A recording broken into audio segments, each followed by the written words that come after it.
Sir Tanuku SI AGS మూర్తి తను ఆత్మహత్య చేసుకున్నారు సార్. యాక్చువల్లీ పోలీసులు అంటే తుపాకీతో కాల్చుకుని చనిపోయినట్టుగా తెలుస్తుంది సార్. యాక్చువల్లీ పోలీసులు అంటేనే ధైర్య సాహసాలకి పేరు అన్నట్టు చెప్తారు కదా సార్. సో ఆయన అంటే ఎటువంటి ఒత్తిళ్ళు ఉన్నాయో తెలియదు. బట్ కానీ ఆత్మహత్య చేసుకునేటంత కారణాలు ఏమున్నాయి సార్ ఆయన?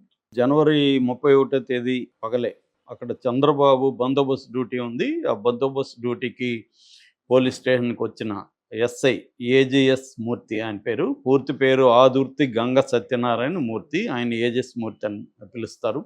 ఆయన 2012 బ్యాచ్కి చెందిన వ్యక్తి. ఆయన గతంలో రూరల్ ఎస్ఐగా పనిచేశాడు. బట్ ఆయన ఇంతకుముందు ఒక గేదెల చోరీకి సంబంధించి కొన్ని ఆర్థిక లావాదేవీలు జరిగాయి. ఈయన డబ్బులు తిన్నాడని చెప్పి ఈయన మీద అభియోగాలు వచ్చాయి. ఈయన్ని సస్పెండ్ చేశారు. ప్రస్తుతం విఆర్లో అంటారు, విఆర్ అంటే వ్యాకెన్సీ రిజర్వ్ అని, విఆర్లో పెట్టారు, ఆయన్ని సస్పెండ్ చేశారు. అయితే బందోబస్తు ఉంది కాబట్టి సరిపోరని ఆయన్ని పిలిచినట్టుగా చెప్తున్నారు. దాంతో ఆయన స్టేషన్కి వెళ్ళాడు. స్టేషన్కి వెళ్ళి బాత్రూంలోకి వెళ్ళి తన సర్వీస్ రివాల్వర్తో కాల్చుకొని చనిపోయాడు. ఇమీడియట్గా ఆయన్ని 108, సో ఆయనకి భార్య బిడ్డలు ఉన్నట్టుగా చెప్తున్నారు. సో ఎందుకు చనిపోయాడు అనే దగ్గర రకరకాల కారణాలు ఫస్ట్లో చెప్పారు. అయితే నిన్నటి నుంచి ఒక ఆడియో కాల్ వైరల్ అవుతుంది. ఈయన తన ఫ్రెండ్, అతను ఎవరు అనేది మనకి ఇంకా క్లియర్గా తెలియదు. తను కూడా పోలీస్ డిపార్ట్మెంట్లో ఉన్నాడు. వాళ్ళిద్దరూ ఏరా అనుకునే స్నేహం ఉంది. తన ఫ్రెండ్కి ఫోన్ చేసి తను కష్టాలు చెప్తున్నాడు, అతను కొంత ఓదారుస్తున్నాడు. సో ఇతను ఏం చెప్తున్నాడంటే ఇద్దరు పేర్లు చెప్పారు నన్ను, కృష్ణకుమారు, నాగేశ్వరరావు అయితే సిఐ, కృష్ణకుమార్ అక్కడ పొలిటికల్గా మరి యాక్టివ్ ఎవరని తెలియదు. సో వీళ్ళిద్దరు కలిసి నా జీవితాన్ని నాశనం చేసేసారా, కృష్ణా జిల్లా ఇస్తారు నాకు, నేను ఆ జిల్లాలో నేను ఒకరోజు కూడా సర్వైవ్ కాలేను, నేను అందుకని నేను వేరే నిర్ణయం తీసుకున్నాను. కాకపోతే విద్య పిల్లలు ఏమైపోతారని భయంగా ఉందిరా, విద్య అంటే మేబీ భార్య, ఏమైపోతారని భయంగా ఉందంటే అతను ఓదారుస్తున్నాడు. నేను అన్యాయం జరిగింది వాస్తవమే, దానికింత నిర్ణయం తీసుకోవాలా, చనిపోయేంత విషయం ఏముందిరా దీంట్లో, ఇవన్నీ మామూలే కదా, అయితే ఏమవుతుంది, కృష్ణా జిల్లాలో పనిచేస్తే ఏమవుతుంది, ఇంకేమన్నా నువ్వు ట్రై చేయి, లూప్లోకి వెళ్దామని, వేరే దీంట్లోకి వెళ్ళొచ్చు, ట్రై చేయి నువ్వు, అవన్నీ అతను చెప్పిస్తున్నాడు. అన్నీ నెగిటివ్గా ఎందుకు ఆలోచిస్తా, పాజిటివ్గా ఆలోచించని చెప్పిస్తున్నాడు.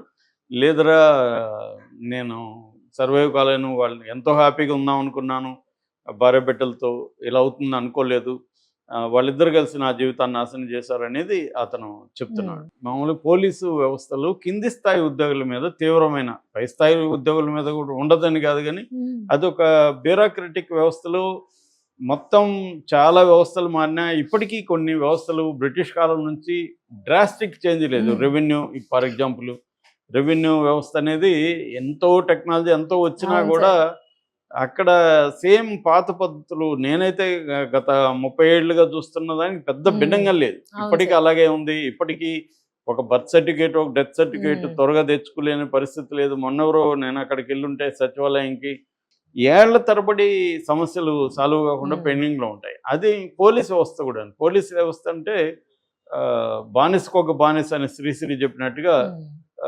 ఎస్ఐకి కానిస్టేబుల్ బానిసలాగా చూస్తే, ఎస్ఐని సిఐ బానిసలాగా చూస్తే, సిఐని డిఎస్పి బానిసలాగా, ఇలా ఒక నిచ్చెన మెట్ల వ్యవస్థలాగా ఉంటుందన్నమాట. సో ఇప్పటికి కూడా దొర అని, దొరగారని ఇట్లాంటి భాష అక్కడ మాట్లాడుకుంటుంటారు. సో ఆ ఫీడల్, అప్పట్లో బ్రిటిష్ వాళ్ళ కాలంలో ఎలాంటి పోలీస్ సిస్టమ్ ఉందో అది డ్రాస్టిక్ చేంజ్ ఎసెన్స్లో కాలేదు. ఇప్పటికి కూడా అలాంటి ఒక హైరార్కల్ ఇవే ఉన్నాయి. అదొకటి. రెండవది, మనది ఏంటంటే భయంకరమైన కరప్ట్ పొలిటికల్ సిస్టమ్. ఈ కరప్ట్ పొలిటికల్ సిస్టమ్ ఉండడం వల్ల మిగతా ఏ సిస్టమ్ని కూడా కరప్ట్గా లేకుండా ఉండడం కష్టం. మిగతా సిస్టమ్స్ పొలిటీషియన్స్ గమ్మున ఉండరు, వాళ్ళకి పనులు కావాలంటే కరప్ట్ అవ్వాలి, కరప్ట్ అవ్వకపోతే వాడిని ఇంక వేధించేస్తారు. రెండోది, వీళ్ళకి ఒక ఎస్ఐ పోస్టు, ఒక సిఏ పోస్టు రావాలంటే చాలామంది డబ్బులు ఇచ్చి తెచ్చుకోవాలన్న పరిస్థితులు కూడా ఉన్నాయి. ఎవరినో పట్టుకొని స్కామ్లు జరుగుతూ ఉంటాయి, చేయాలి, చేసినప్పుడు మళ్ళీ సంపాదించాలి. సో రెండోది, క్రైము జరిగేది, వాళ్ళే ఆఫర్ చేస్తారు, సార్ నేను ఇంత ఇస్తాను వదిలేయని అని, డబ్బులు అదేదంటారు, డబ్బు ఎవరికి చేదని అనిపిస్తుంది. రెండోది, మొత్తం కరప్ట్ సిస్టంలో ఒకడు నాన్ కరప్ట్ ఉండడం కూడా వెరీ వెరీ డిఫికల్ట్. వాడిని అందరూ వెలివేస్తారు, వాడిని ద్రోహిగా చూస్తారు. నువ్వేదో పెద్ద ఇదే అంటే మ్మ్. వీళ్ళ గిల్ట్ ఆల్రెడీ వీడికి ఉంటుంది. దీన్ని వాడు కూడా అవును మనలో కలిసిపోతే మనకు మ్మ్. ప్రశాంతంగా మ్మ్. ఉంటుంది. వాడొక్కడు డిఫరెంట్గా ఉంటే మనల్ని హత్య చేసినట్టుగా ఉంటుంది. మ్మ్. ఇలాగ రకరకాల కారణాలతో వాళ్ళని వేధిస్తారు. సో ఇవన్నీ తట్టుకొని నిలబడడం అంత ఈజీ కాదు పోలీసులు. అలాగా ఇతని మీద కూడా ఈ మూర్తి మీద కూడా ప్రెజర్ వచ్చినట్టుగా మనకు అర్థమవుతుంది. అది మ్మ్. ఇంకా లోతుల్లోకి వెళ్ళి ఏం జరిగింది తెలియదు కానీ ఆ ప్రెజర్ని కొంతమంది తట్టుకోగలరు, కొంతమంది ప్రతి జాబ్లో కూడా వాళ్ళ ప్రెజర్ అనేది కామన్. స్ట్రెస్, ప్రెజరు, యాంగ్జైటీ ఇవన్నీ ఉంటాయి. అవును సార్ అయితే మన మామూలుగా బేసిక్ పర్సనాలిటీ టైప్స్ అంటారు. మన యూంగ్ అనే సైకాలజిస్టు బేస్ చేసుకొని 16 పర్సనాలిటీ టైప్స్గా డివైడ్ చేశారు. మ్మ్. అవన్నీ ఎక్స్ప్లెయిన్ చేయలేం కానీ ఒక్కొక్క పర్సనాలిటీ టైపు ఉన్న వ్యక్తులు ఇష్యూల్ని ఒక్కొక్క రకంగా వాళ్ళు రిసీవ్ చేసుకుని రియాక్ట్ అవుతారు. మ్మ్. ఇప్పుడు ఈజీ గోయింగ్ ఉండే వాళ్ళు ఏం చేస్తారు, ఏది వచ్చినా ఓకే అవును దీన్ని ఏం సార్ చేద్దాం అని ఆలోచిస్తారు. మ్మ్.